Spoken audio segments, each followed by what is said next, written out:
Welcome to the second day of the Root and Branch Inclusive Lay-led Synod. I am Colm Holmes, Chair of We Are Church International, and I am also a member of the Root and Branch core team. Root and Branch began in January 2020, before the pandemic. We were responding to journalist Joanna Moorhead's challenge in The Tablet that the Catholic Church needed a synod that starts with women, rather than tagging them on the end or ignoring them altogether.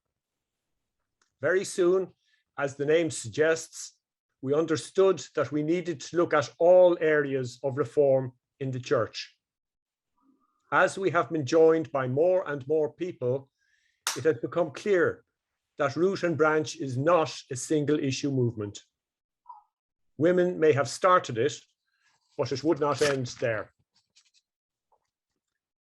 The pandemic lockdown and the rise in online forums allowed us to embark in October 2020 towards an inclusive lay-led synod. We have listened to speakers from all over the world, both online and quietly in correspondence. We have been open to, and we have actively sought out, opinion from all sections of the Church. We have been accompanied by prayer, and we trust the guiding inspiration of the Holy Spirit. We hope that our thinking has matured and deepened, that we have become more inclusive at the same time as learning to be more bravely challenging. For months, we have been preparing the Bristol text to reform. It is a document that embodies at least some of the discoveries we have made. It exists both in a readily accessible form, which you will see this evening, and in much more complex, learned forms for those who want to explore more deeply. If you've been with us on our journey, you will have contributed in forums and breakout groups to the Bristol text, and we thank you for that. The Bristol text to reform is intended to give ordinary Catholics across the world the reassurance that there are changes we can make in our practice that are in keeping with the best of Catholic tradition and have the endorsement of deep, pastorally sensitive and well-informed thinkers and theologians. It also offers practical and often challenging visions for the Church, calling it to be Christ-like in its structures, its thinking, and its practice. So this week is the culmination of our year-long journey. We begin this evening with the second of four presentations by our international panels of thinkers of the Bristol text. This evening's panel has been preparing that part of the Bristol text that considers embracing diversity. On Tuesday, we're online at 7 p.m. for rethinking moral theology, and on Wednesday at 4:30 p.m. for sharing authority. You'll have to forgive us for the different times. They are because we have speakers joining us from all around the world. We'll bring all these times up again at the end, and you can find them on our website. Then also, do join us in prayer for the Synod on Thursday evening between 8:30 and 9:30 p.m. On Friday, midday, we begin our wonderful weekend firework display of speakers, both online and in Bristol, led by Mary McAleese, Helena Kennedy, and James Carroll. We will end next Sunday with a celebration of Word and Communion, followed by lunch in an agape of inclusion. So to tonight, the format for this evening is simple. We will introduce our panel and they will discuss the 4 short form statements they have come up with. There will be more learned backup documents, of course.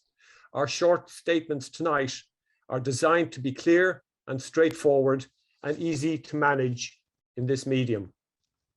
At the end, we will have, hopefully, about 30 minutes for the panel to answer your questions. Please email rbsynodchat@gmail.com to submit questions. That's rbsynodchat@gmail.com. You can email there at any time to submit questions. My colleagues, Penelope Middlebow and Mary Ring, will be asking the questions you send in. Naturally, with hundreds of audience members, we will only be able to tackle a sample, but there will be a survey after the synod where we'd welcome your thoughts and contributions. For now, let me introduce your chair for this evening. Ruby Almeida was born in Jodhpur, India. She was brought up with an Almeida identity that was both strongly Catholic and Indian from an early age. After moving to England and attending a Catholic school, she embarked on a decades-long career in the media industry. This included making documentaries for the Indian Space Organization, working primarily with the community sector, NGOs, and colleagues in India under her own video production company, and being senior lecturer in film and broadcast at London Metropolitan University. Ruby has worked for many years on LGBTQ+ rights. She was chair of Quest for 8 years and is the co-chair of the global network of Rainbow Catholics. She set up Rainbow Catholic India and Bridge and Embrace, the first LGBT groups in India, and is on the LGBT+ Catholics Westminster Pastoral Council. Ruby works for Landings, a program to support baptized Catholics who, once distant from their faith, now wish to return to it. Ruby, over to you. Thank you very much, Colm. And thank you to everybody at Root and Branch, sorry, I'm getting confused with the group I set up in India, Root and Branch, for this amazing event that you'll have organized. It's just phenomenal to see what the engagement that was there yesterday and today and the next few days, and certainly when we meet up in Bristol. So, you know, I'm absolutely thrilled to be here and to have these amazing colleagues and friends of mine on this panel to talk about diversity. What is it and how does it impact on our lives, and how do we live our lives in as many diverse ways as possible, and particularly for our church to recognize and to accept us as who we are. As Colm said, we're going to look at the various texts that have been written, and certainly the presentations each of our presenters is going to do, and afterwards please think about the questions you want to ask, and then please send them through in the link that Colm mentioned earlier. And what I'm going to do now is, if the first screen can come up, this first slide, I shall start introducing the first speaker. Thank you for that. Thank you. So, the Bristol text. It's about affirming diversity, which is an imperative for attesting the dignity, the sanctity of every form of life, valuing the uniqueness and contribution of each person. This calls for a radical reimagining of the way of being in church, as it has become predominantly a hierarchical institution structured on an all-male leadership. So this is going to be read, presented by Kucharani Abraham from Kerala, India, my favorite part of India. I'm really happy to have Kucharani with us. So Dr. Kucharani Abraham is an Indian feminist theologian, a researcher, a writer, trainer on issues related to gender, sexuality, spirituality, and ecology. She engages with the academia and the grassroots in striving for a liberative praxis. She's active in the Indian Christian women's movement, an autonomous ecumenical movement of Christian women committed to justice concerns in India, and as well is involved with the Indian Women's Theologian Forum, an association of Indian Catholic feminist theologians, and serves as the Vice President of the Indian Theological Association. And she's the is on the executive committee of the World Forum of Theology and Liberation, representing Asia. So I'll hand you over to Pucharani, who's going to talk about the notions of diversity. Thank you, Pucharani.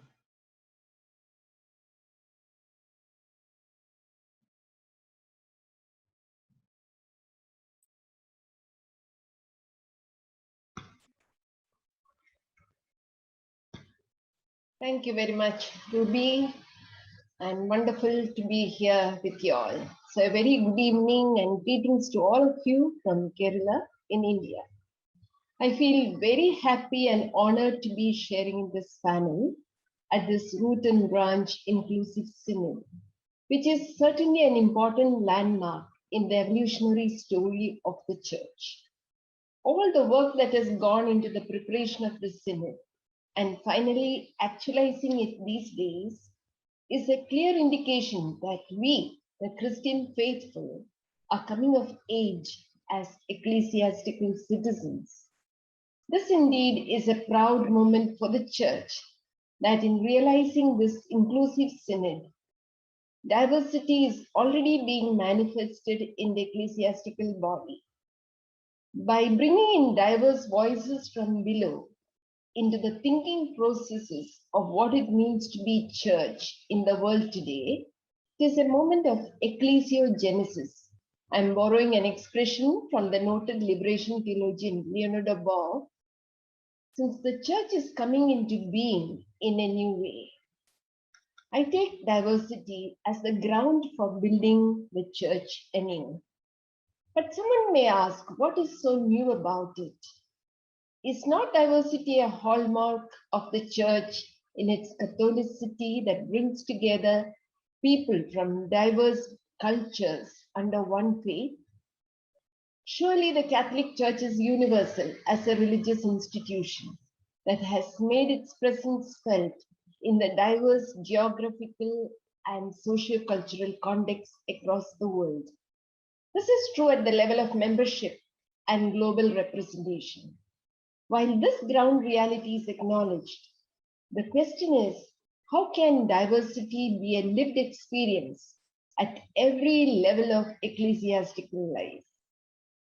This brings the question of inclusion into our discussion.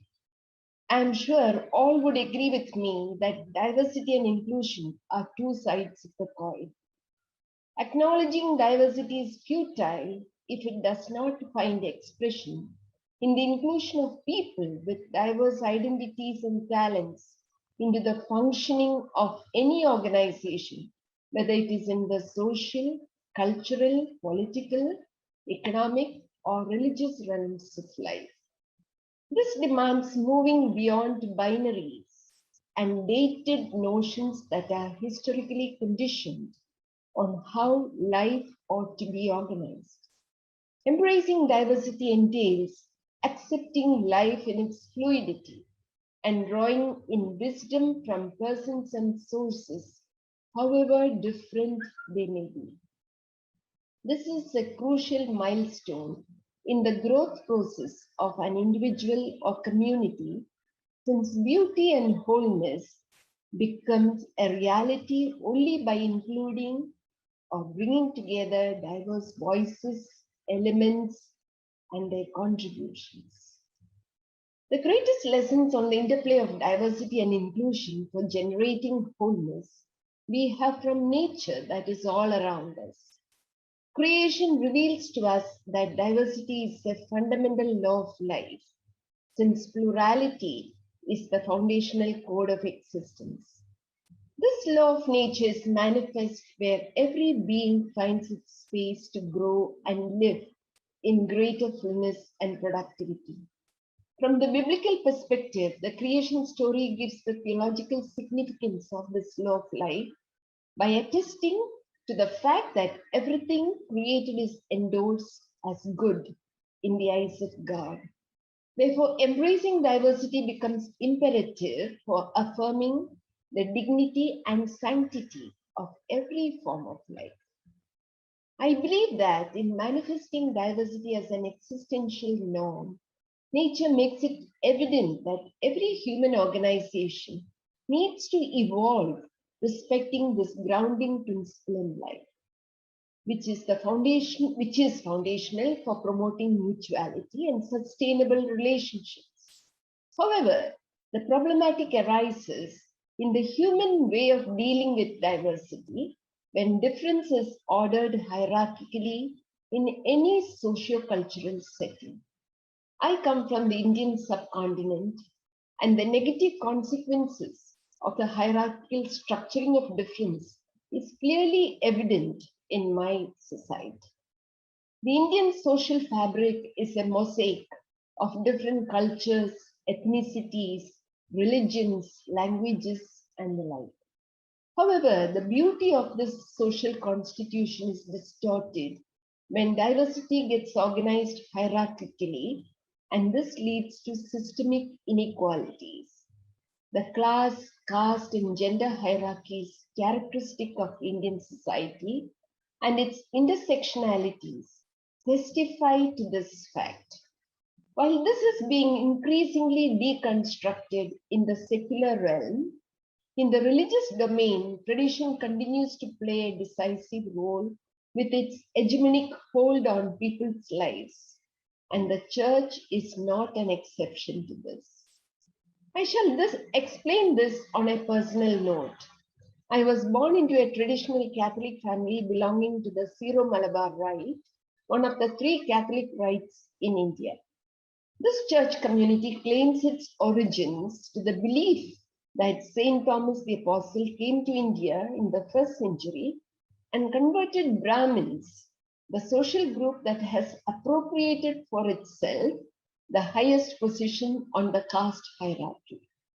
I had accepted and internalized the caste and gender hierarchies of this church community uncritically and as divinely ordained until I got exposed to the lives of people from diverse socio-economic and cultural settings of Indian context as a young adult.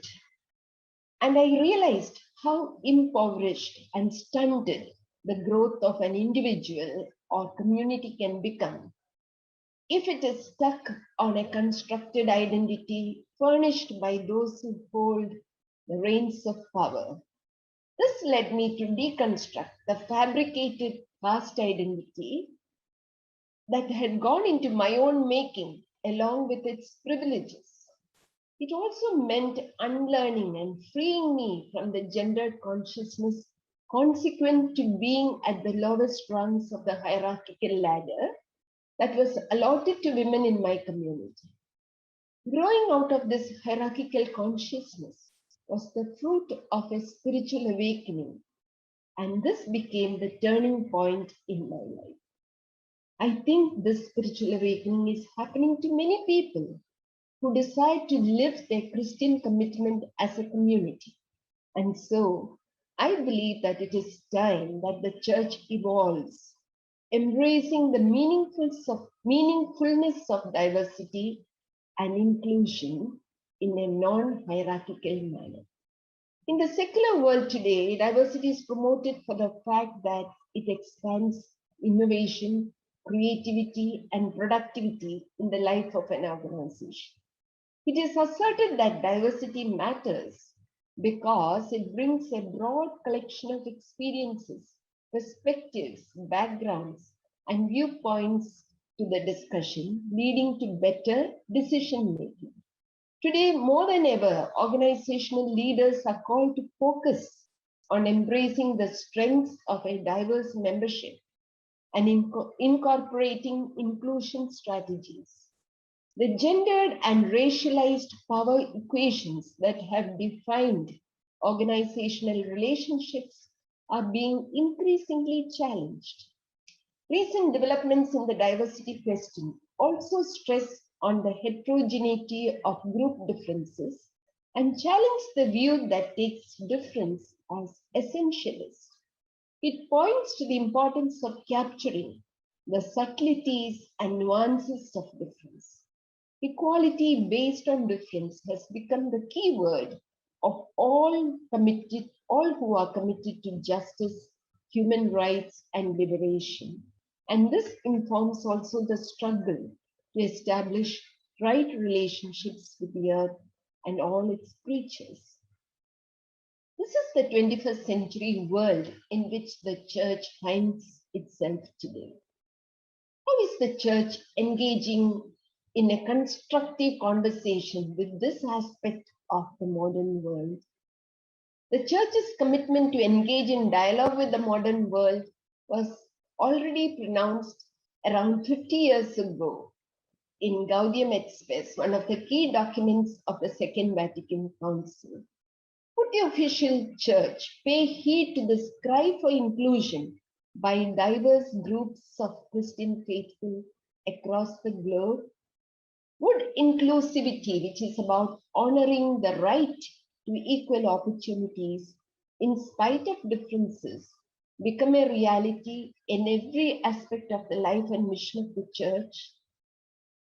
Embodying the vision of the reign of God initiated by Jesus Christ in the church entails upholding diversity on the principles of inclusion, equality, and justice. I am deeply convinced of this. This calls for a radical reimagination of the way of being church as it has become predominantly a hierarchical institution structured on an all-male leadership.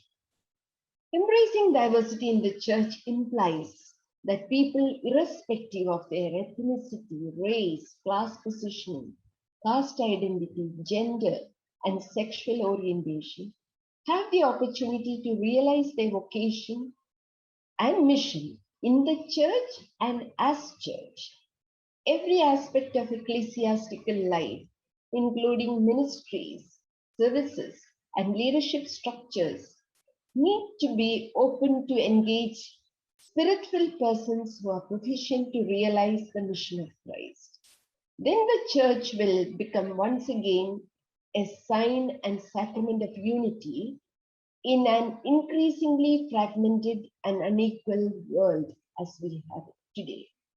This will become possible if the church can take radical steps towards realizing the theological significance of equality, as noted in Galatians 3:28, that in the ecclesiastical body there are no distinctions between status, race, or gender, but all are one in Christ Jesus.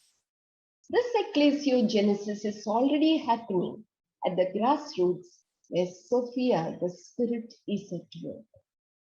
Is the church ready to be birthed by her once again in this third millennium? Thank you.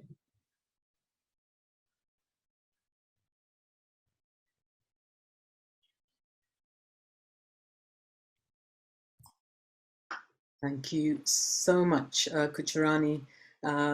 You touched on so many really important issues that I'm sure the audience who've been watching and listening have started coming up with lots of questions that they'd like to ask you. So please, everybody, please formulate your questions and send them to us on rbsynodchat@gmail.com. I'm going to speedily go on to our next speaker, and we'll do all the speakers and their presentations, and then we'll come back and do the questions and answers. So.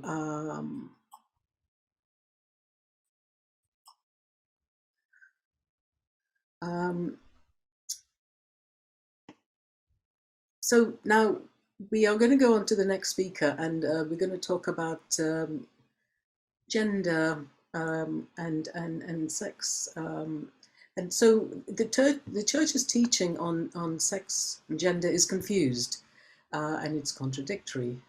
There is, in effect, no public policy. Male-female binaries are institutionalized through the historical understandings of family life, natural law. Transgender individuals challenge sex-gender binary norms. But scientifically, we know that sex-gender is complex, and that we also establish our own identities through the stories we tell.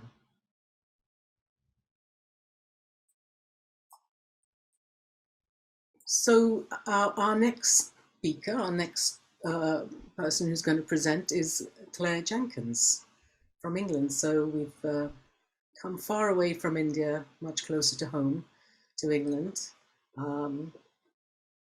Dr. Claire Jenkins is a trans woman and a convert to the Catholic Church. She was married with 4 children until in 1999 she transitioned from male to female at the age of 50. Prior to this, Claire was a deputy head teacher of a secondary school. Her PhD from University of Sheffield researched the effects of transitioning on the family members of transsexual people.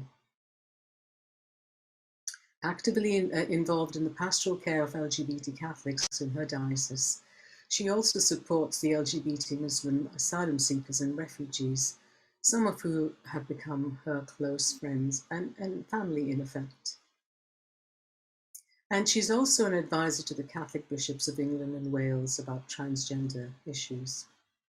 Currently, Claire has a senior fellowship at Margaret Beaufort Institute in Cambridge, where she's researching schools and transgender and gender non-conforming young people and developing it into a research project over the next few years.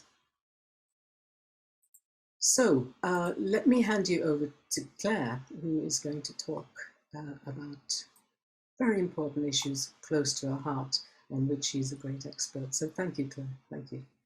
Thank you. Can I share my screen, please? Yeah, you have rights to screen share now. Just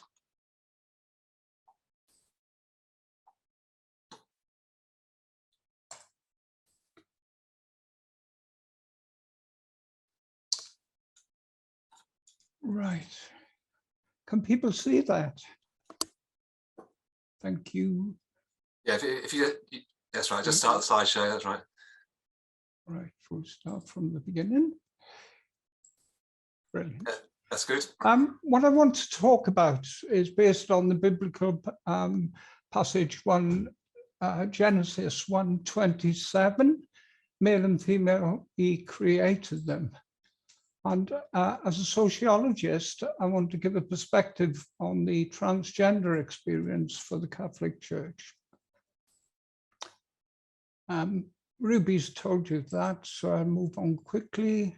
And thank you for inviting me, Root and Branch, to speak today. Right. Again, I'll go quickly through this slide because Ruby's highlighted the main points. I want to talk about Catholic controversy and confusion, terminology, family life, natural law or institutional sexuality, heterosexuality, what is biological sex, feminism and transgender, gender non-binary or queer, and transgender identity stories, and then end up with what I think the discussion should be in the Catholic Church. Terminology, any good talk on transgender issues will introduce you to terminology. Now, my particular research was using transsexual people, which is a term that's not often used today. But what I mean by transsexual is people who transition from male to female or MTF, or female to male FTM, or are in medical terms classified as gender dysphoric, or simply in modern parlance, trans. However, transgender or trans is a broad term, and gender non-binary or queer, I'll explain later on. But essentially, a transgender person crosses the conventional boundaries of gender in clothing and in presenting themselves. And a minority, smaller number of trans people might go as far as to having multiple surgical procedures to be fully bodily reassigned to their preferred gender sex role. Transgender people in reality often have very complex gender identities and may move from one trans category to another over time. Now, the Catholic confusion goes back quite a long way. However, there's no public policy stated by the Catholic Church. I believe there is a secret policy, but the bishops, that seems to be at the bishop's level. But let's go back to 692 AD. The Council of Trullo forbid cross-dressing by both women and men. In 1431, Joan of Arc was burned at the stake by the Inquisition because she dressed as a man, yet in 1920, she was canonized as Saint Joan. I know there's a lot more about Joan of Arc and her visions as well, but I've just extracted this fact that she transgressed gender norms of her time. Now, Pope Benedict took a particular interest in transgender issues and suggested that there is a need to save mankind from the destructive blurring of gender roles, and it's as important as saving the rainforests. Quite a powerful statement. And Pope Francis followed on from that, saying that gender theory was apocalyptic, equivalent to nuclear war or even Nazism, and the heralds that destroy, death, disfigure the face of man and woman, destroying creation. So certainly statements have been expressed at the top of this church, which are very anti-trans. However, in 2015, Pope Francis welcomes a transgender man at the Vatican. So what I've shown on this slide really is how policy and confusion seem to happen within the church over time. Now, this is important when you're talking about the church and trans people.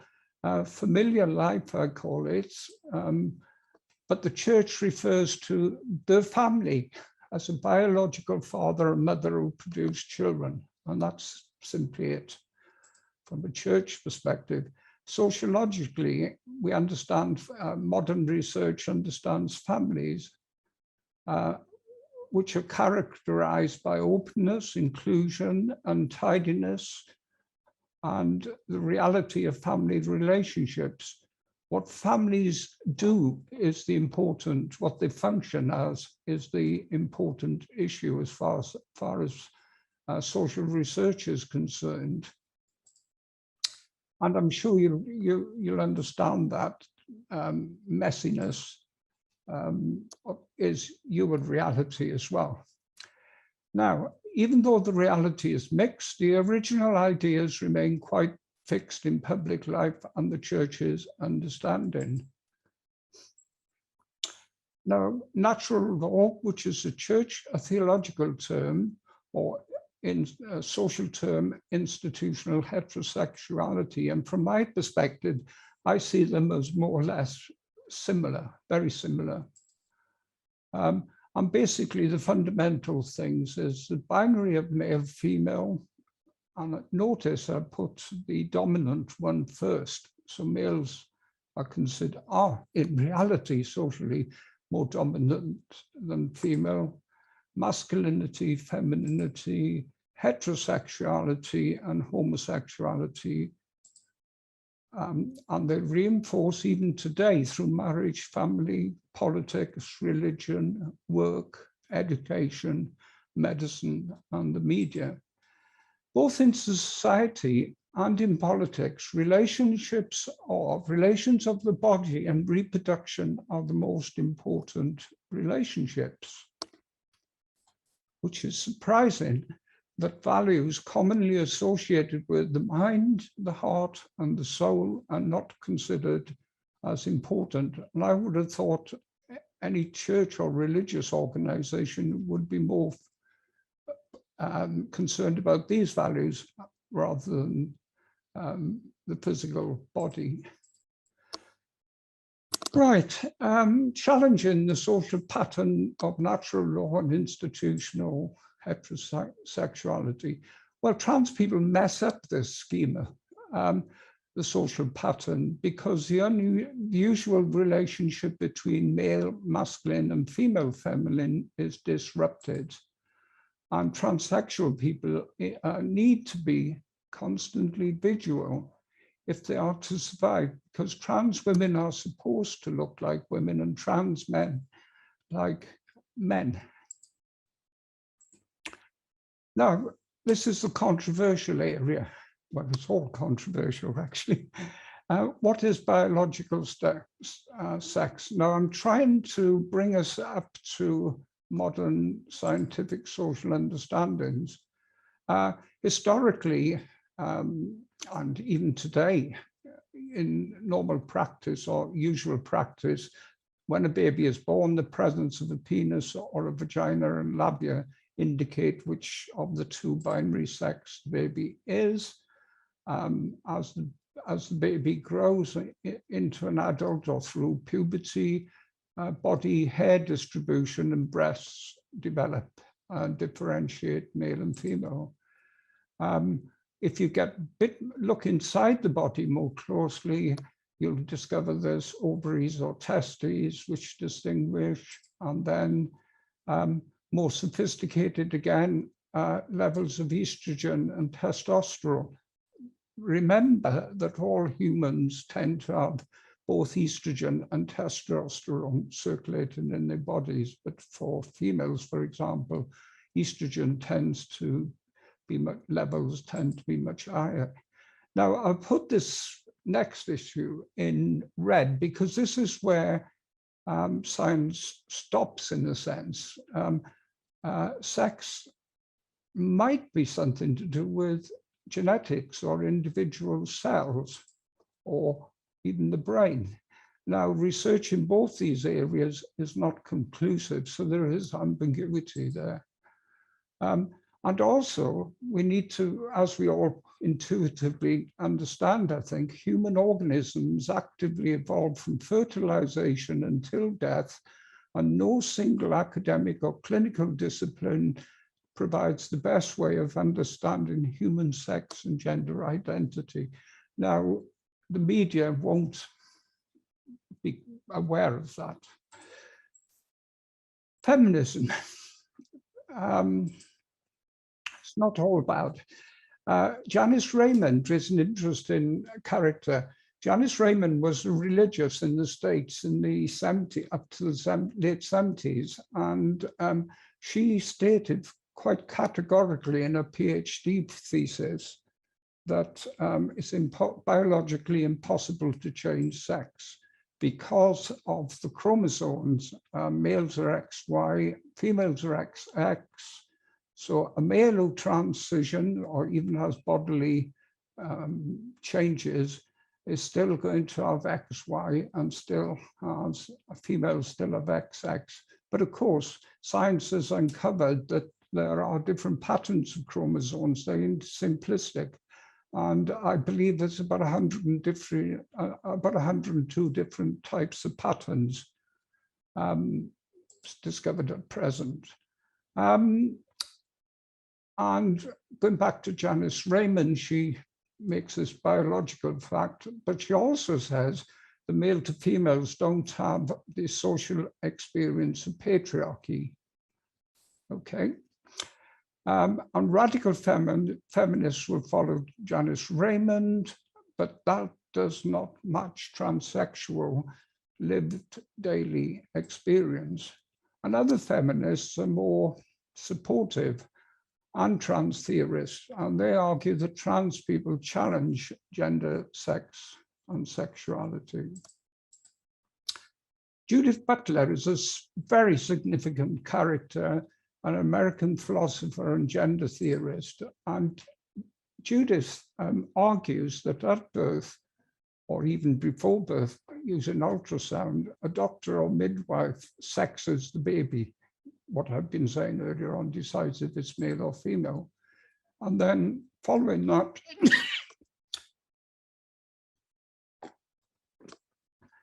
girling or boying is done daily to establish gender identity. Girling and boying are Judith Butler's terms for the social processes occurring.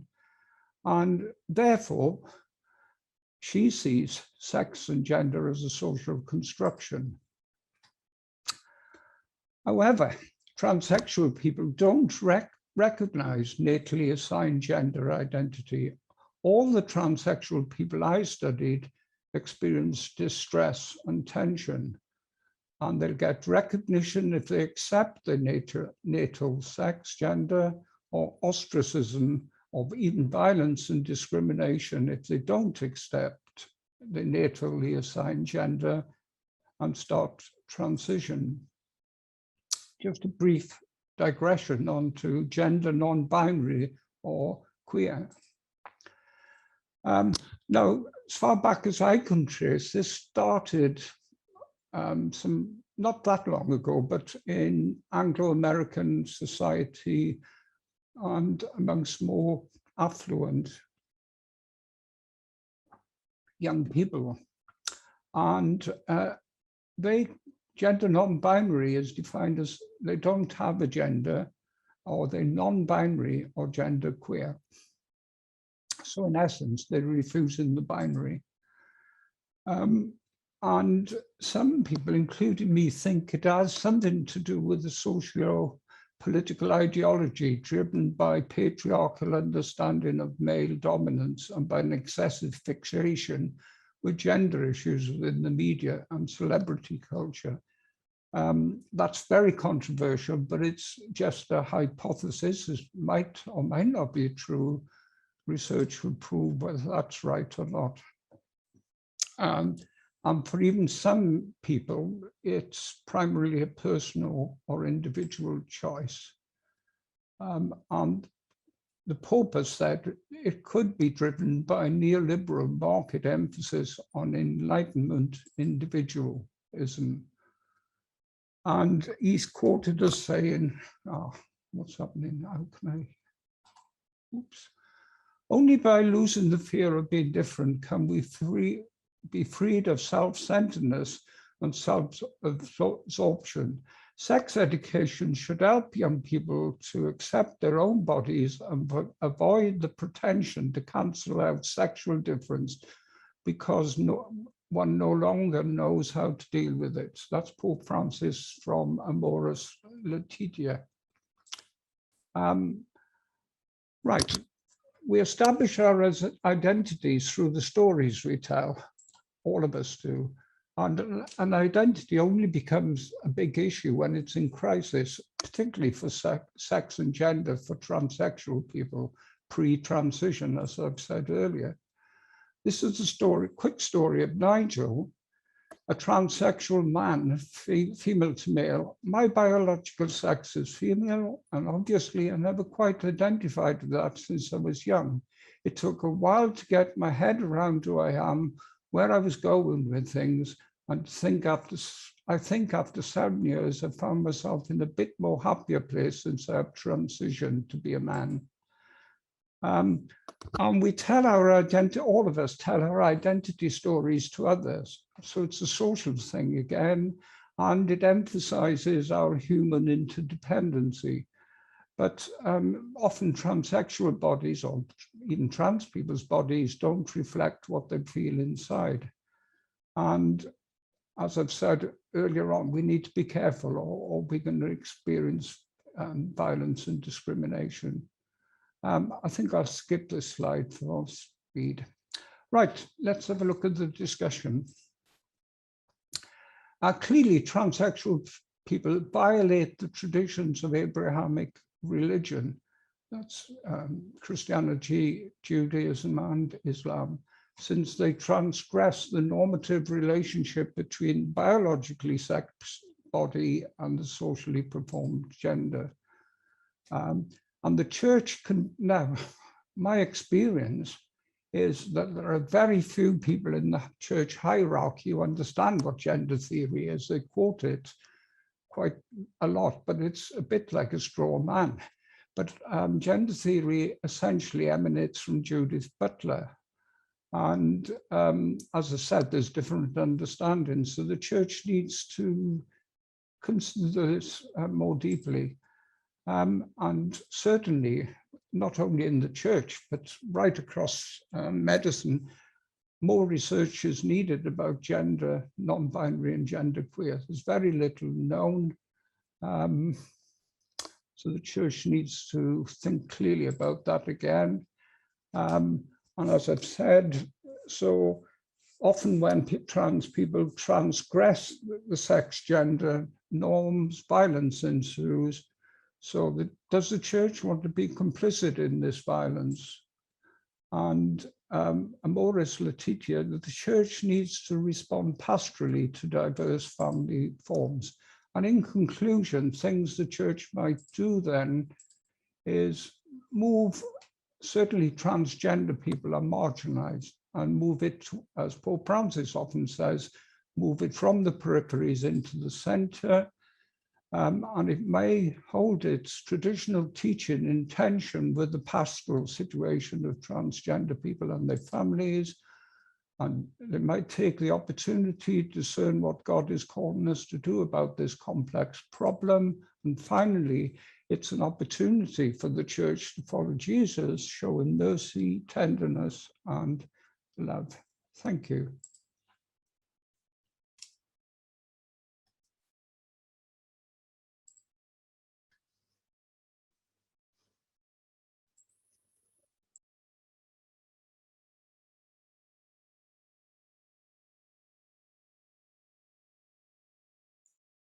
Wow.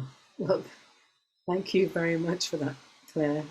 As always, you leave us sometimes with our heads spinning at all the things that we don't know, that we need to know and understand. There's so much there, so much complexity in all the issues, the nuanced and the huge, sense of understanding about transitioning, about a trans person. So thank you very, very much for that. Always fascinating. Okay, so we'll go on to the next text. And I apologize for the previous slide, which I couldn't see fully, so I'm going to read this time so I've got a better sight. So this is about redefining we. Many Catholics, for many Catholics, evangelization implies being truth tellers in one sphere and liars in another, making available an objective gospel that does not touch who we are. Our bodies and our spirits long for truthfulness and come alive when we allow them to bear witness to it. That means the construction of the new Catholic we depends on all of us learning to preach the gospel in the first person, singular and plural. We learn to see ourselves in our differently aged, differently abled, differently gendered, differently bodied, differently sexually oriented, differently colored, differently tongued neighbor. Our similarity, not our difference, is what counts. So that's what James Allison is going to talk about. Now, James is currently in Mexico, but lives in Madrid, but is from England, so he's truly an international person. James Allison is a Catholic priest, author, and theologian. He studied with the Dominicans in Oxford and the Jesuits in Brazil. His principal work has been in promoting the fecundity of systematic and biblical theology of the thought of the late French thinker René Girard. He is also known for attempting to speak Christian as a gay man, one of the few in his profession to do so openly. He has lived and worked as a preacher, teacher, retreat leader in many countries worldwide, and especially in North and South America. He currently lives in Madrid, where he is owned by the French bulldog, Nicholas. So, we hand you over to James. Thank you, James. Thank you. Can you see me and hear me? Yeah, it's all fine, James. Yep. Great, thank you. So here I am in Mexico City, thanking you, Ruby, very much indeed, and thanking you, Root and Branch, very much for having invited me. And I'm very glad that our panel title was changed to Learning Inclusivity. I really didn't want to speak to as part of a panel on diversity. It's not my thing at all. To be clear, I don't fault the Root and Branch organizers for having wanted to raise the topic. I hate it that the reality of the situation we are in as church is that the way I'm thought to be interesting is because some of you think that over the years, I've spoken sense as a gay man. This frustrates me.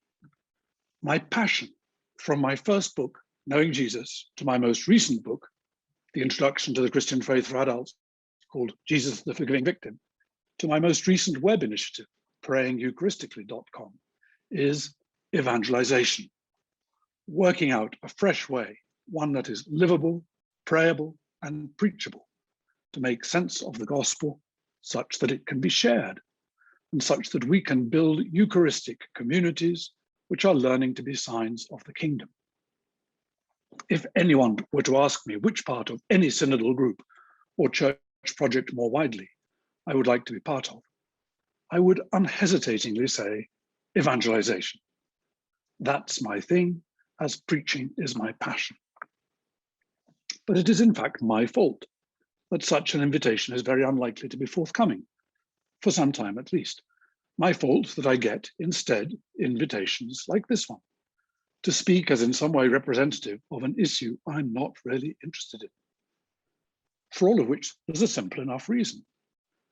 I came to the conclusion over 25 years ago that my primary vocation, that of preacher of the gospel of grace, was incompatible with complicity in the violent dishonesty that goes along with the closet.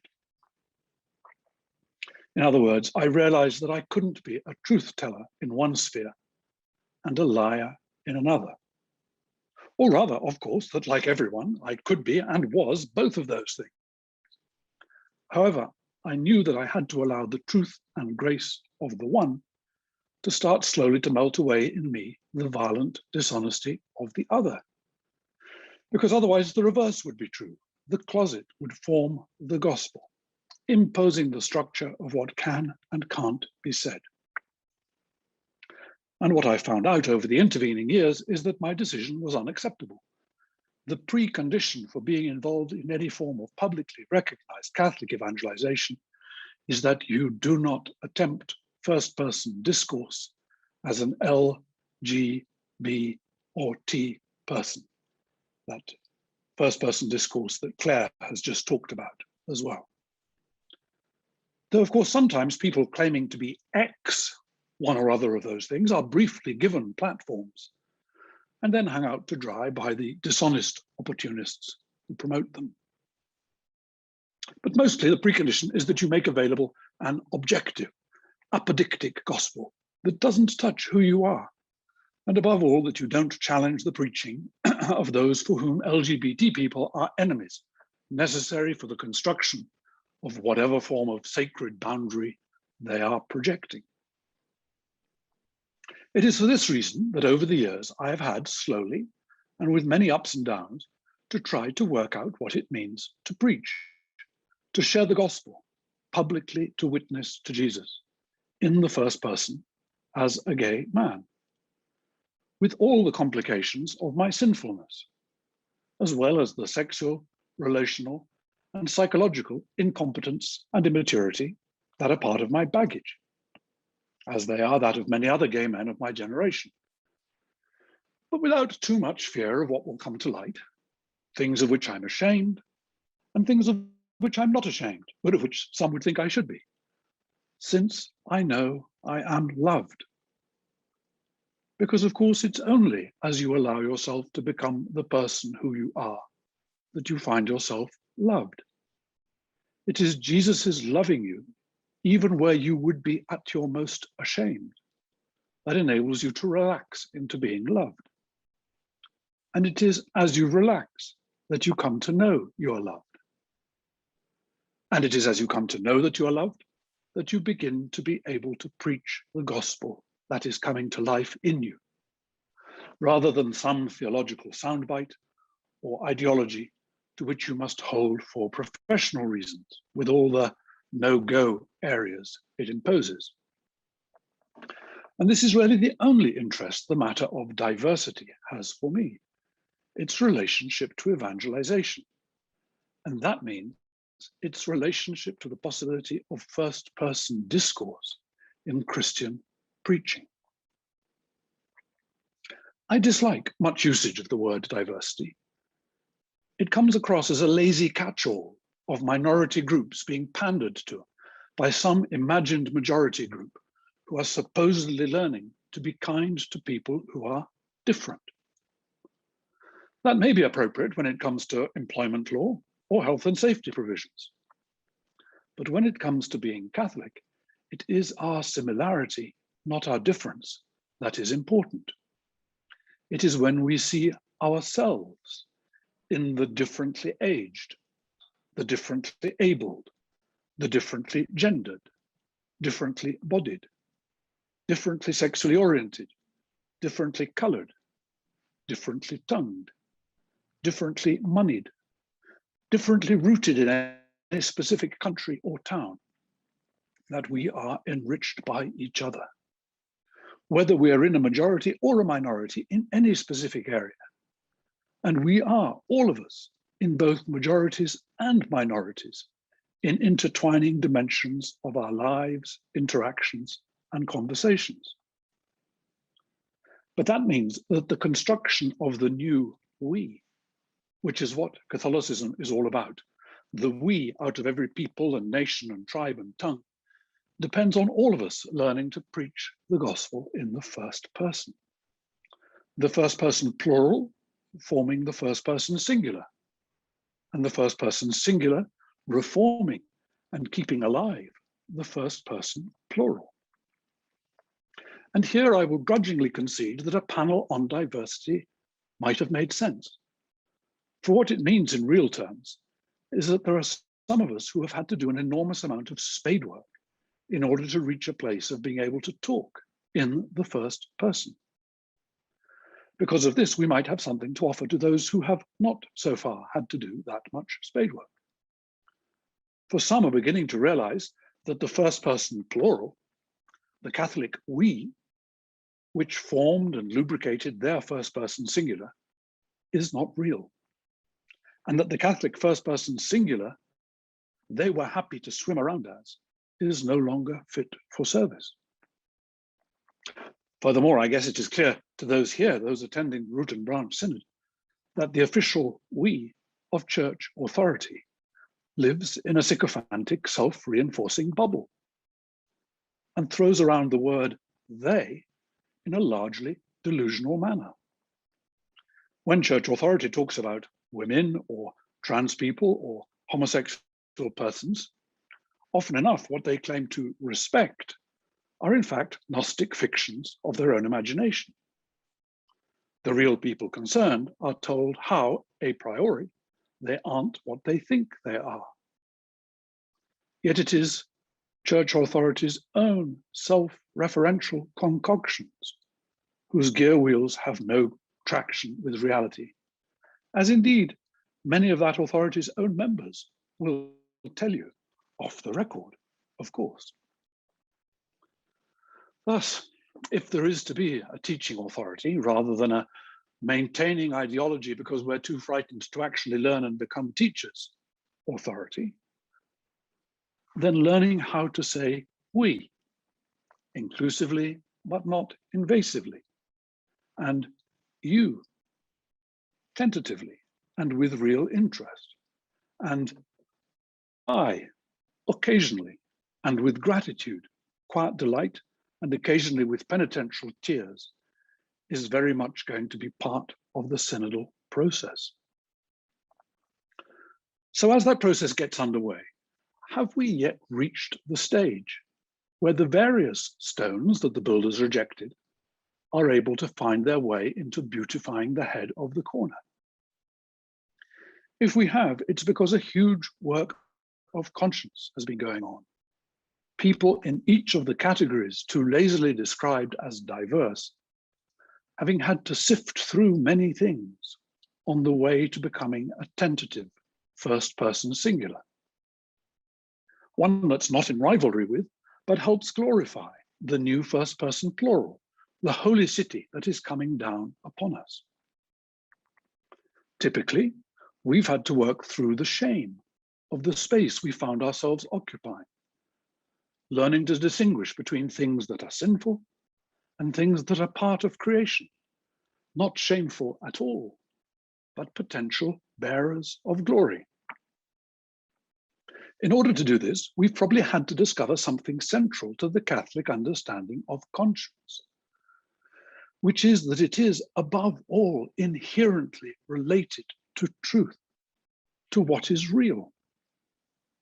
It's an abiding puzzle to me that Catholic apologists have been unable to use the coming out of gay and lesbian people, or the delight and serenity in who they really are of transgendered people, as one of the more evident signs of the truth of classic Catholic teaching concerning humans being inherently aligned with the truth of our Creator.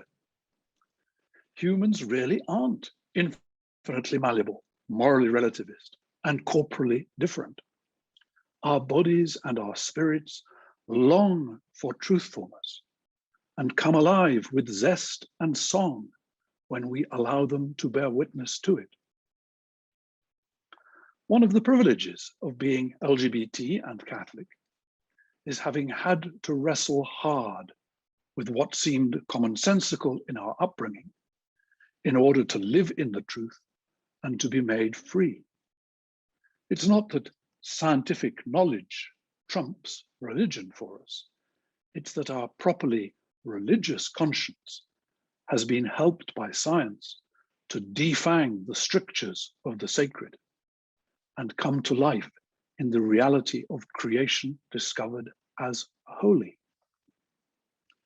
Thanks to conscience, we're able to filter out the remnants of the deteriorated we which precedes all of us and which gives us to be, however partially and unsurely, and to be retrofitted by the new we which is coming upon us as church and turning us into distinct but similar eyes who enrich each other with the tales we are learning to share. First-person accounts of having been stretched painfully into reality by the indwelling of the Spirit of Christ, who was not ashamed to find glory where we dared not imagine it. Of having learned to distinguish between the powerful traps of sacred-seeming violence and the weak and gentle draw of holy breath. Of being given fragile belonging in the midst of no belonging. Sons and daughters coming into freedom as we learn to receive our inheritance. Will the synodal way have room for this. Thank you very much.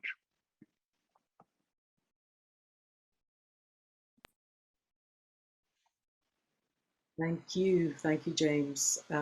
As always, you leave us with questions and challenges, which is really, really important. And all the things you say and all the comments you make, in a way, they almost make your heart sing, you know, and the mind about what it is we can and should be doing, rather than what we're not doing, and always asking us to look at things in a more creative and positive way. So thank you so much for that. I understand that we're running late, we're running over time, but you know, all these conversations and presentations are so important. So we really wanted to give it as much time as we could. So thank you very much for that. So we'll go on to the next one, the last part, not the least, certainly the last part, most important of all the conversations we're having. And this is, excuse me, about accountability and apology. Excuse me. Accountability means taking responsibility for the ways in which our beliefs, theology, practices have contributed to the dehumanization and persecution of many people who are seen as other. What have you done? Listen. Your brother's blood cries out to me from the ground. Genesis 4:10. The words spoken to Cain after killing his brother Abel point to the critical need for accountability, restitution, and transformation as we seek to restore the dignity and rights of all persons as equal. Then the harm done can be acknowledged in ways that include the participation of those harmed, creating, affirming, equality expressing theologies where no one is excluded and all are equal. And so this is going to lead into a presentation by Nantando, who is in South Africa. So Dr. Nantanda Hadebi is a woman theologian based in Johannesburg, South Africa, and has recently been appointed as International Coordinator for Side by Side Gender Justice Organization, attached to We Will Speak Out South Africa. Her membership includes the Circle of Concerned African Women Theologians, Future Church, and Catholic Women Speak, Preach. Nantando hosts a weekly radio program on Radio Veritas, is a facilitator on an ecumenical program called Fosisa that brings church leaders into dialogue with LGBTIQ persons. She recently published as co-editor a book entitled A Time Like No Other, COVID-19 in Women's Voices. I'll hand you over to Nantando. Thank you, Nantando. Thank you very much, Ruby. And I also want to thank the fellow panelists. And I know that we're running out of time, so I'm going to try to capture the essence of what I'll be saying. I think I will start off by looking at theology itself, the theology of God and humanity. And my argument for that is to say that at the very essence of our theology and our faith is diversity. And so these dehumanizing theologies that have excluded the family of God from the table actually disrupt our entire theological thinking. So I just want to begin with those theologies and then move on to describe how, you know, the violence starts with exclusion and how the need for accountability requires a rethinking, even of the catechism, the way in which people are described. So I'll just quickly go through. So I wanted to just give that overview, that theological overview, just to give you the context of why I've decided to go this way. So let me just move there. Yeah, so I said that I would look at the theology of diversity, right from the faith, the Christian faith, is that God is Trinity. That's diversity right there. The diversity of creation, the diversity of the church. So it is the failure to embrace the fundamentals of our own faith and to support ideologies of violence and oppression, sexism, racism, homo, transphobia, ableism, classism. And then to look at accountability, holding ourselves accountable, and responsibility, justice making. So if we look at the theology of God, the Christian monotheism is represented by the Trinity, that there's one God in three persons, and they are different. The Spirit is not the Son, nor the Father, the Son, nor the Son, the Spirit.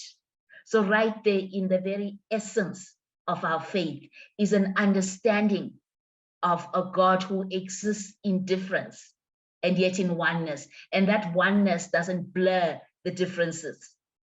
So if we are to extract diversity from our faith, we wouldn't have the God that we believe in. There's no hierarchy here. You know, as I said, it's part of the center of our faith. And the mystical theology, which is a theology that is inclusive of both male and female, and comes from spaces of union with God, of a love relationship with God, presents us an inclusive Trinitarian theology. So I want to, so I think I've looked at that. I wanted to look at the quotation from Julian of Norwich, and to say that it disrupts this gendering of God and locking God into these, you know, these he, she, these prisons that we have locked God in. And she says, I contemplated the work of all the Blessed Trinity, in which contemplation I saw and understood these three properties: the property of fatherhood, the property of motherhood, and the property of lordship. So right there, you know, the greatest violence, which is the violence of exclusion from the image of God, is addressed by mystics. And their experience of God allowed them to realize that in God, there are gender reversals. There's fluidity in the understanding of the personhood of God. And I think that, you know, I wanted to mention that because when we go to the center of our faith and we look at what is it that we believe in, then we see that the inclusiveness of all of creation, the diversity of human beings. And she says, I saw and understood that the high might of the Trinity is our Father, the deep wisdom is our Mother, and the great love is our Lord. So again, this kind of inclusiveness that we see in the very nature of God is something I think that the mystical tradition, which already disrupts, is a gift to us as we try to, you know, to understand. And then the feminist theologian describes, you know, the relationship within the Trinity, that it embodies the qualities of mutuality, reciprocity, cooperation, unity, peace in genuine diversity, that are feminist ideals and goals derived from the inclusivity of the gospel message. The final symbol of God as Trinity thus provides women and men and everybody an image and a concept of God that entails qualities that make God truly worthy of imitation, this interdependence of people and the fluidity of relationships. We see that coming out strong there. And then the kugna, you know, so often when there's a talk of the Trinity, you know, we know that the spirit Ruha is feminine, but she challenges that feminization and the way in which it sometimes is reduced to stereotypical attributes of females. She says the spirit's activities should not be stereotyped according to gender-determined roles for women. Further, a Trinity that is predominantly 2/3 male with one feminine dimension concedes that father and son or should be imagined slowly as masculine. According to the subordinist Trinitarian theology, the spirit is third, and the association of female imagery solely with the spirit would reinforce the subordination of women in church and society. So when we are talking about diversity, we start at the core of our faith in understanding who God is and what does that entail in terms of what it means to be made in the image of God, an inclusive image, you know, and I think that's where it starts. So when we look at the three characteristics that we draw from this inclusive is the sacredness of person. Nothing is more sacred than the person, since it constitutes the way of being of God. So when we're talking about the sacredness of the persons, we are saying all people, no one excluded. And so with that kind of theology, that would critique the kind of alienation theology. And then the relatedness, the social nature of persons, that persons cannot exist in isolation because God is not alone, God is communion. Since God exists in communion, human beings are social and communal. So we cannot exclude any member of the human family in the name of God. We are all connected. And lastly, the uniqueness of persons, which makes them unrepeatable and irreplaceable. Persons can neither be reproduced nor perpetuated like a species. They cannot be composed or decomposed, combined or used for any objective. So again, the critique is to go to the very fundamentals of our faith, disrupt those, and make anything that violates diversity completely unchristian, really. And I think we have to come to that point. And then even the theology of diversity, we see it in creation. Every single species is characterized by difference. There's not just one fish, one vegetable, one bird, one anything. There's no a protocol. The diversity within creation stems from the diversity of who God is. So the oneness of relatedness and interdependence. And so everything is related. We as human beings are united. Brothers, sisters, are on a wonderful pilgrimage, woven together by the love of God for each of God's creation. Sorry, it's a sexist language, but I'm just quoting, which unites us in fond affection with brother sun, sister moon, brother river, mother earth. The earth is essentially a shared inheritance whose fruits are meant to benefit everyone. So those are the kind of fundamentals that we have, and the one bodiness. Just as there's one body, every part is connected to Christ. For we are all baptized by one Spirit. You know, we are given all to the one Spirit to drink. Even so, the body is not made up of one part, but of all parts. And then we cannot say, if the foot says, because I'm not the hand, I do not belong to the body, it will not for any reason stop being part of the body. And if the ear should say, because I'm not an eye, I do not belong to the body. So we're beginning to see from our very fundamentals how unchristian anything that doesn't embrace difference is, starting from the very nature of God. And so now we want to look at what happens when we fail to put our faith into practice, when we fail to embrace diversity. And we've heard it from my fellow panelists. That's where sexism comes in, slavery, racism, homophobia, transphobia, and violence in religious texts, the interpretation of religious texts that alienate, that exclude, that justify the exclusion. So that's where the violence is. It starts in our faith. And I think we need to acknowledge that. And as part of the way that we, and for example, in the catechism, when it says that the homosexual expression is intrinsically evil and disordered, you know, really that is one of the most violent expressions that anyone can have, because you are saying that when somebody expresses who they are, it is intrinsically evil. And so there is only heterosexual people are allowed to express where there is that union. Everyone else created in the image of God is unable to express who they are in ways that affirm their dignity. So we begin to see, as we look at through the lens of diversity, that anything that marginalizes, that creates prejudice, is fundamentally opposed to the faith that we hold on to.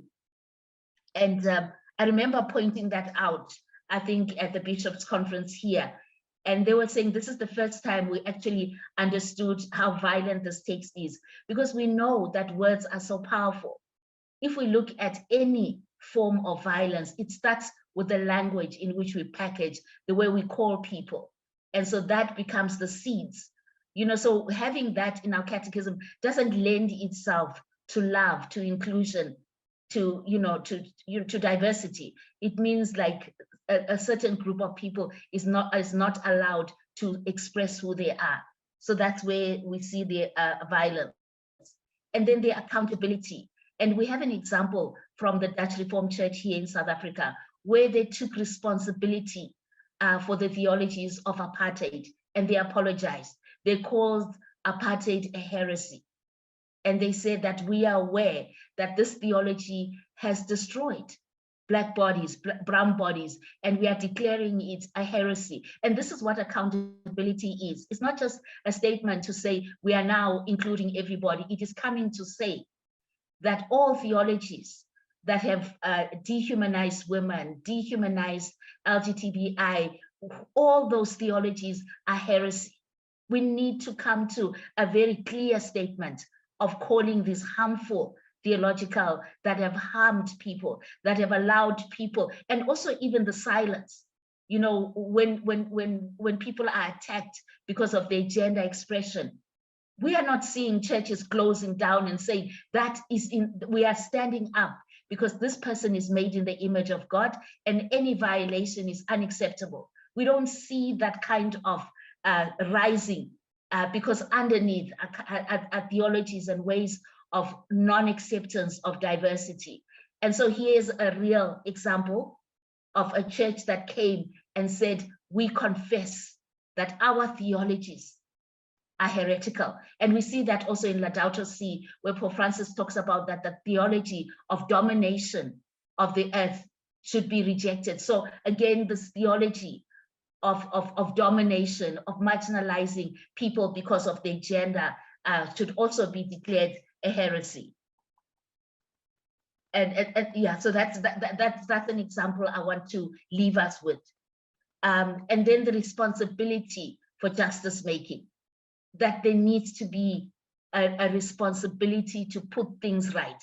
When you've broken the lives of people through theologies, when certain people have been imaged in ways that are inconsistent with the very fundamentals of our faith, there needs to be putting things right. That is part of justice making. And I want to end with a quotation from Leonardo Boff, who describes a church modeled after the Trinity. Such a church, inspired by the communion of the Trinity, would be characterized by a more equitable sharing of sacred power, so we don't have everything centralized, by dialogue, listening, acting, dialogue, by openness to all the charismas granted to the members of the community, by the disappearance of all type of discrimination, especially those originated in patriarchalism, machismo, by its permanent search for a consensus to be built upon through the organized participation of all members. So basically, my central argument then is saying that when diversity is denied, the very essence of our faith is denied, because in the theology of God is a diverse communion. In the creation is diversity, even amongst humanity. We know that there's diversity of IQ, diversity of eye color, diversity of DNA, diversity of fingerprints, and yet we're not able to accept sexual diversity. So it means even in that constraining of diversity, there's also something that needs to be corrected. So I myself am arguing that the lack of diversity is the biggest heresy because it denies the fundamentals of our faith. Diversity in God, diversity in creation, diversity in humanity, diversity in the church as the body of Christ, and diversity as an expression of the sacredness, the value of all of life. Thank you.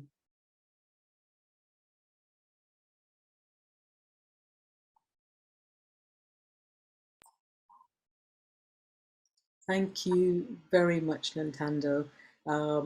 So many really important points being brought down to the fundamentals, really, of who we are as human beings, you know, and that sense of the plurality, the diversity of who we are.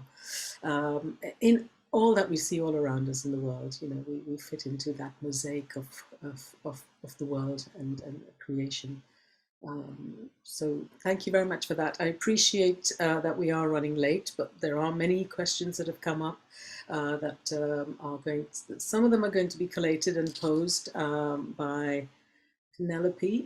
Penelope, am I handing over to you now for the first question that needs answering? Okay, hello. Yeah. The first question is, why have we left out disability? And I think the best person to answer this is Dave Lucas, who we invited on because we got to know him after we began this panel, and he has some very important messages for us all, which we are taking on board.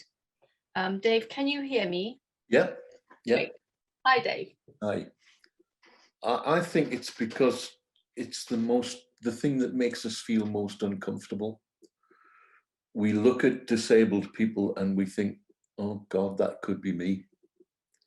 And it's very, very uncomfortable. The big turning point for me in my journey, coming to terms with my sight loss and kind of making peace between my sight loss and my faith, was realizing that the risen Jesus ascended to heaven with his wounds.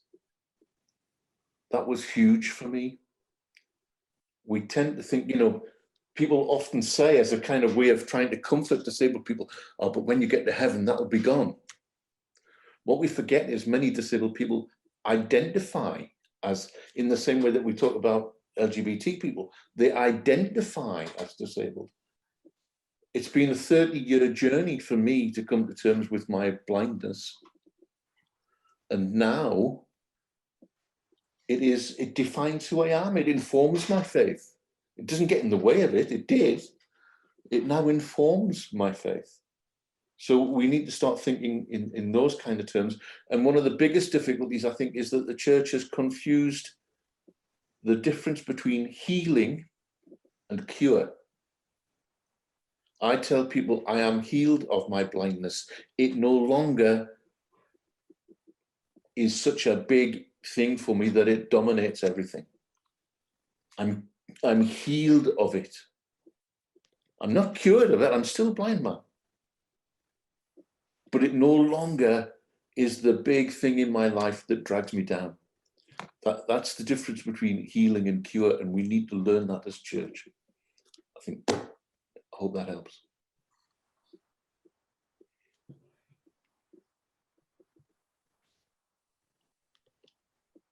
Thank you very much, Dave. Moving to another question here. The contradiction of the church's teachings on sex and sexuality strikes me every Sunday when I contrast how I and many members of my much-loved parish family can quietly ignore the church's teachings on living together and birth control and still be embraced by our church community, whilst others who move into same-sex relationships or are trans quietly disappear from our pews. How on earth can this be ground in which the gospel lives and grows? And I apologise, Ruby, if I cut you off there. Please forgive me. No, you haven't cut me off at all. All I was going to say was, could Nintendo, James, and Kucharani have your cameras on, just so I can see, you know, through body language, who'd like to answer these questions. Thank you so much. Anyone want to jump in and answer that question, or shall I pick someone? Nintendo, would you like to have a go? Yes, and I will also invite my fellow panelists to back me up as well. Okay, I think when we come to sexuality, we know that this has been a struggle for the church to be able to reconcile spirituality and sexuality. And so that's why, you know, the affirmation of virginity as being the closest status that reflects God and Jesus. So this is a problem that has really plagued the church, the inability to embrace sexuality. And we know that sexuality in its diversity.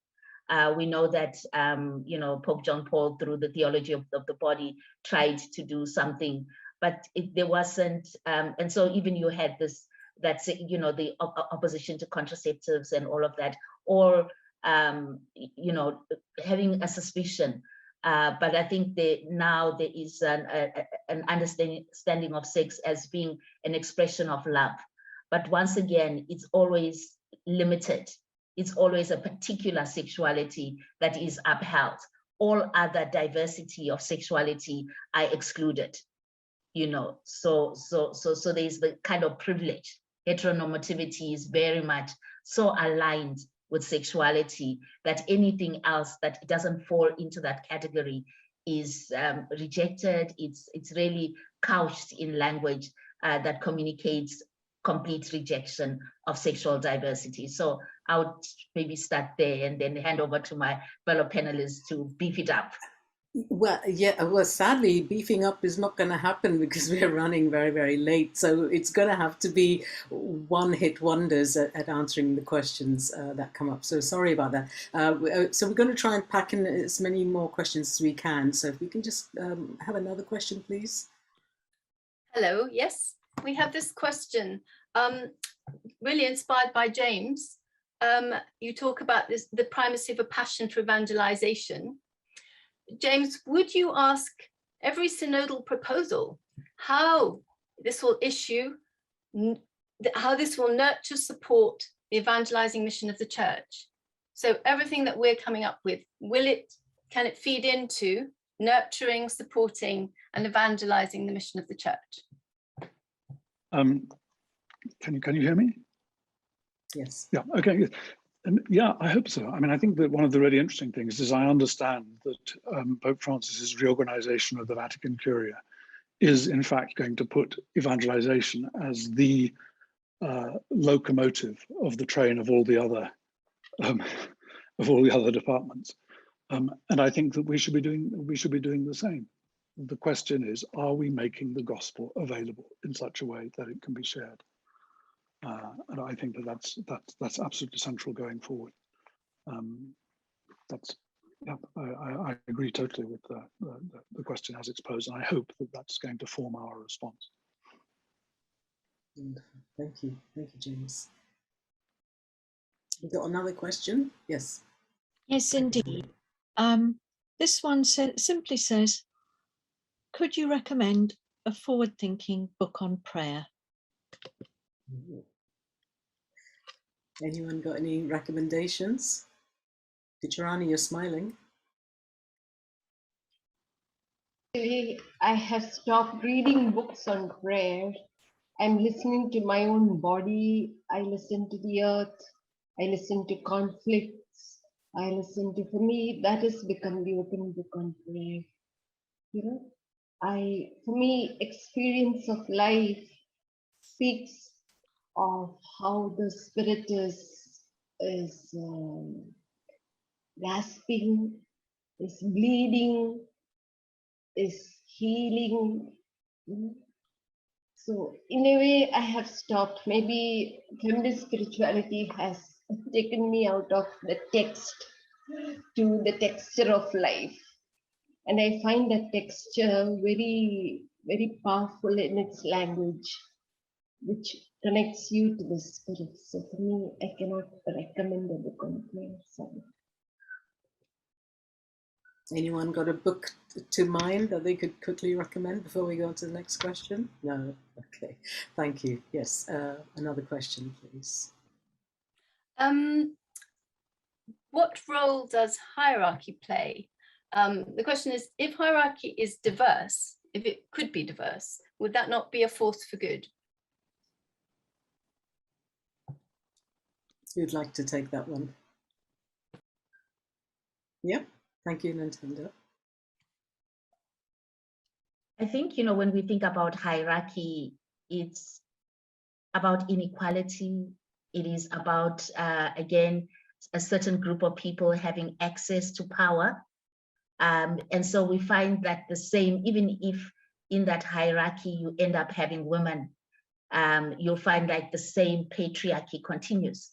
So the idea is to dismantle hierarchy in itself and create a communion, or redefine it in terms of servanthood. But whenever there's power, and power is invested in a few people, whether they are male or female or inclusive, it means that other people are going to be left out. So yeah, so maybe to go back to what Jesus said, where he was the servant who washed the feet of his disciples, a whole new culture. And I think Pope Francis talks about clericalism, to dismantle that, so that even the very essence of leadership is not what we used to. It's more servant, and it's more egalitarian, and it's more communal.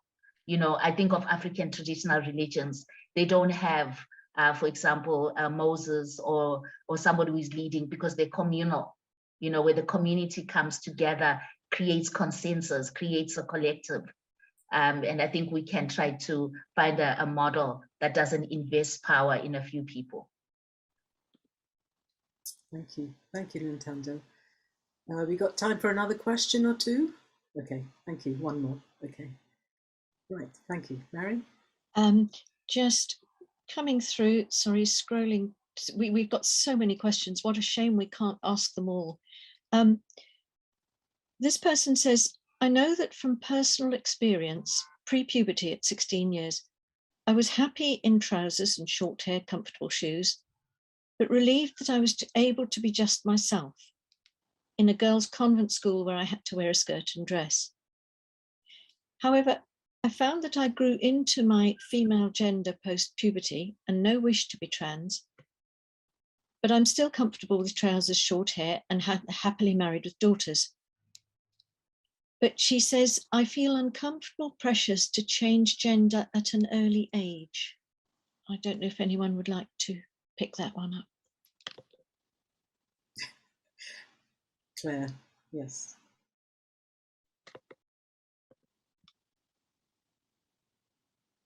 Yeah, your microphone is off, Claire. Thank you. I'm becoming increasingly aware that in schools, there seems to be increasing numbers of girls kind of questioning their gender. And I'm sure that must be obvious, really related to patriarchy and the celebrity culture that we're embroiled in, and of course permeates totally the internet. Yeah, it's outside forces, and I don't think young people are able to grasp them, but they want to protest against them in a sense, and dress, you know, one's identity is often shown through the mode of dress that we adopt in many ways. Yeah, I don't think there's I'm sniffing a little bit of, you know, how can I put it? The cultural debate around trans issues. You know, some people, it's very polarized, and it doesn't take us forward at all, really. No. These, like today's events, give us a safe forum in which to explore issues rather than take, you know, opinionated one-liners, say on Twitter or yeah, that'll do. Thank you, Claire. I think we have time for just one more question.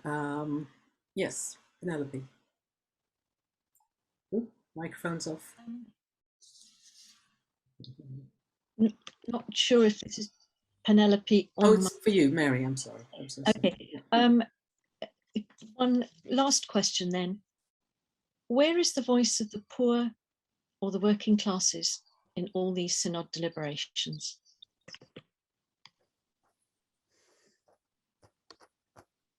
Who'd like to take that one? Nintendo, you gonna have a go? It's just you're in the middle of my Yes. screen and you've got this big smile No, on your no, face. yes. Yeah, I think really what we are seeing is the digital divide, and we've seen that coming with COVID in all areas of life, from education, where the digital divide has become the next area of exclusion. And so there needs to be an intentionality to be able to make, to give access to all people as a human right. Because as long as we are communicating via the Zoom or any of these accesses, it means we will exclude the poor. And so therefore that question causes us to say the next struggle is the digital divide.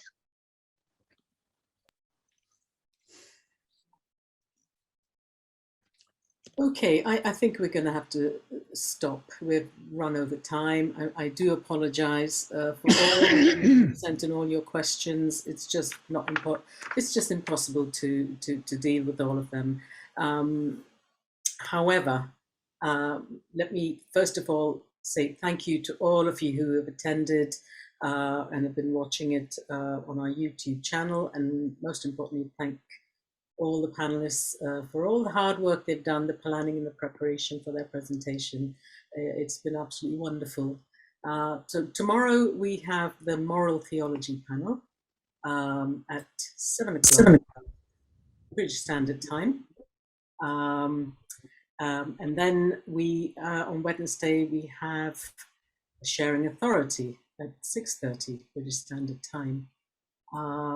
And just to say that the slides will be on the website, as will the recording of yesterday and today's panel discussion, the presentations, I should say.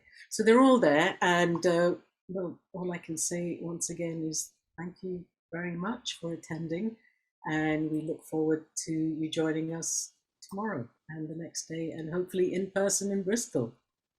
So thank you, one, and thank you all. Did I get the timing wrong? Yes, 4:30, I beg your pardon. I can't read. 24-hour clocks, I'm so sorry, 4:30, not 6:30 on Wednesday. So once again, thank you, everybody. Thank you, Penelope, and thank you, Mary, for assisting. Thank you, most importantly, to Kucharani, Nintendo, James, and Claire. Thank you, everybody. Thank you so much, Ruby. We've spent all year closing our meetings with this very simple prayer entitled God's Dream by Charles Péguy. And so if this can be seen on the screen, can you see the Charles Péguy prayer, Ruby? That's lovely. And so perhaps we can read this quietly together.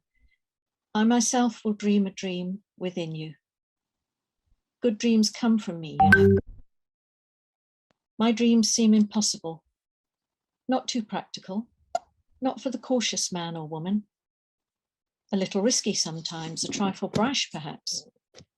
Some of my friends prefer to rest more comfortably, in sounder sleep with visionless eyes. But from those who share my dreams, I ask a little patience, a little humor, some small courage, and a listening heart. I will do the rest.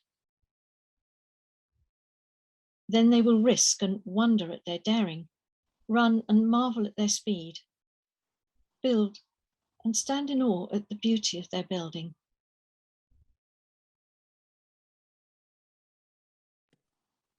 You will meet me often as you work, in your companions who share the risk, in your friends who believe in you enough to lend their own hands, their own hearts to your building, in the people who will stand in your doorway, stay a while, and walk away, knowing they too can find a dream.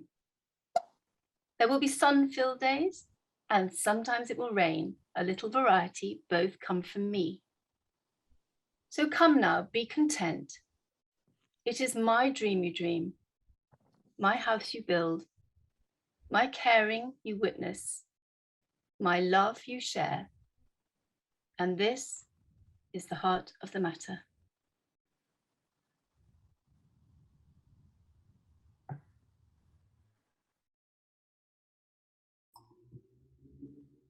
Thank you, everybody. And God bless and see you wherever and whenever. Take good care. Bye-bye.